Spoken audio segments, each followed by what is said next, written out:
आगामी नगरीय निकाय और पंचायती चुनाव में ओबीसी समाज के प्रतिनिधित्व को कमजोर करने का आरोप लगाते हुए शुक्रवार को जगदलपुर में छत्तीसगढ़ सर्व पिछड़ा वर्ग के द्वारा भाजपा प्रदेश अध्यक्ष किरण देव, वन मंत्री केदार कश्यप और बस्तर सांसद महेश कश्यप के सरकारी आवास का घेराव किया गया। इस दौरान छत्तीसगढ़ सर्व पिछड़ा वर्ग के पदाधिकारियों ने राज्य सरकार पर ओबीसी समाज के आरक्षण के साथ खिलवाड़ करने का आरोप लगाया। पदाधिकारियों ने कहा, अगर सरकार पूर्व की भांति ओबीसी समाज को आरक्षण प्रदान नहीं करती है तो समाज भारतीय जनता पार्टी को सबक सिखाएगा। छत्तीसगढ़ सर्व पिछड़ा वर्ग के संभागीय अध्यक्ष तरुण ठाकुर ने कहा, संवैधानिक रूप से ओबीसी वर्ग के आरक्षण को खत्म करना उचित नहीं है। अगर सरकार ओबीसी वर्ग को उनका हक नहीं देती है तो समाज भविष्य में राज्य सरकार के खिलाफ उग्र आंदोलन करेगा।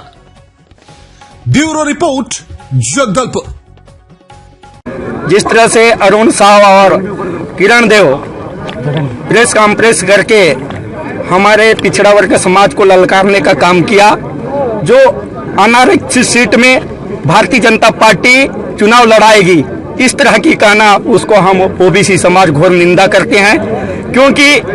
आज तक संविधान में अन्य पिछड़ा वर्ग का कॉलम बना हुआ है और अन्य पिछड़ा वर्ग कॉलम को समाप्त करके भारतीय जनता पार्टी की सरकार जिस तरह से अरुण साव जी जो पिछड़ा वर्ग का होते हुए उप मुख्यमंत्री होते हुए पिछड़ा वर्ग का दर्द को वो नहीं समझ पाया, आरएसएस के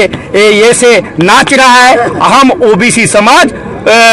अरुण साव जी के जो प्रेस वार्ता है, प्रेस कॉन्फ्रेंस में हमें ओबीसी समाज को बताने का काम किया है, उसे पूर्ण रूप से निंदा। जो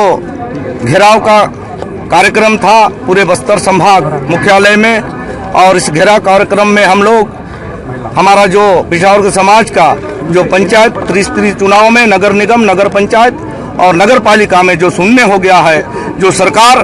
हमारे लिए 50% का आरक्षण बात करती है और उसके बाद हम लोग को शून्य कर देती है, संविधान के हिसाब से हमारा आरक्षण को खत्म कर रही है।